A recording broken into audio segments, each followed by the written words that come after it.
दोस्तों, किस्से कहानी में हमने सुना है कि कैसे ईस्ट इंडिया कंपनी ने भारत पर अपना प्रभुत्व जमा लिया था। आखिर रजाई गद्दे बनाने वाली एक ब्रिटिश कंपनी भारत पर कैसे राज करने लगी, ये एक ऐसा सवाल है जिसका जवाब जानने के लिए हमें मुगल सल्तनत के दौर में जाना होगा। वही दौर जब भारत में मुगलों का राज हुआ करता था। मुगलिया सल्तनत के तख्त से जारी आदेश ही तब पत्थर की लकीर माना जाता था।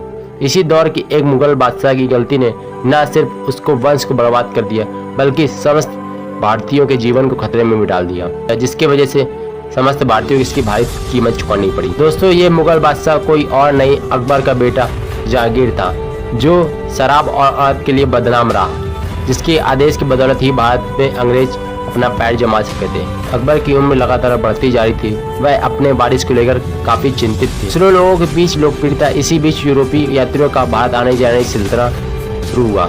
अकबर की अनुमति से बाद में ईस्ट इंडिया कंपनी व्यापार करने लगी। सन 1605 में जब अकबर का इंतकाल हुआ, तब तक कंपनी ने यहाँ पर कई बार पैर जमाने की कोशिश की। जब सन 1605 में जहांगीर को सल्तनत थमा दी गई, तब तक अंग्रेज जहांगीर की कमजोरी जान चुके थे। वह जानते थे कि जहांगीर शराब और औरत का प्रेमी है। अंग्रेज इसका फायदा उठाते रहे और वे भारत में व्यापारिक सुविधाएं प्राप्त करते रहे और कंपनी के लिए लगातार छूट प्राप्त करते रहे। वे कंपनी की ओर से लगातार ब्रिटिश राजदूत भेजने लगे। सन 1608 ईस्वी में विलियम हॉकिंस आया, जो इंग्लैंड के राजा जेम्स प्रथम का पत्र और कई मूल्यवान उपहार भेंट में लाया। जहांगीर हॉकिंस से प्रभावित थे, लेकिन वह कंपनी के लिए जहांगीर से ज्यादा अधिकार नहीं ले पाए।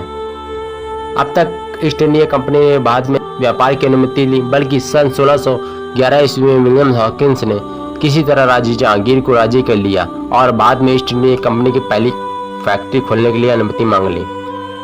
पुर्तगाली लगातार कंपनी का विरोध कर रहे थे। ऐसे में हॉकिंस को वापस जाना पड़ा। फिर अंग्रेजी राजदूत पाल्गोनग आया। इसके बाद विलियम एडवर्ड आया। सभी धीरे धीरे जहांगीर से व्यापारिक छूट प्राप्त करने लगे, लेकिन वह सब अस्थायी था।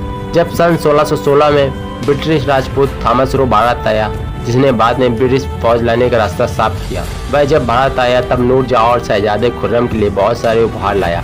इन दोनों की मदद से ही वह जहांगीर के साथ एक ऐसे संदिग्ध प्रस्ताव को तैयार करने में सफल हुआ, जिससे बाद में ब्रिटिश साम्राज्य की स्थापना हुई। थॉमस रो ने सूरत और बंगाल में कंपनी को व्यापारिक की छूट दिला दी। पुर्तगाली आए दिन बंदरगाहों पर हमला करते थे। ऐसे में थॉमस रो ने बादशाह जहांगीर को इस बात पर तैयार कर लिया कि वो भारत में ब्रिटिश फौज को एंट्री करने दे, ताकि वह पुर्तगालियों से डटकर मुकाबला कर सके। लेकिन इसके बदले में यह तय किया कि वो कंपनी पर किसी प्रकार का टैक्स नहीं लगाया जाए। जहांगीर का जीवन का यह निर्णय बहुत ही गलत साबित हुआ और धीरे धीरे पूरा भारत अंग्रेजों की मुट्ठी में चला गया।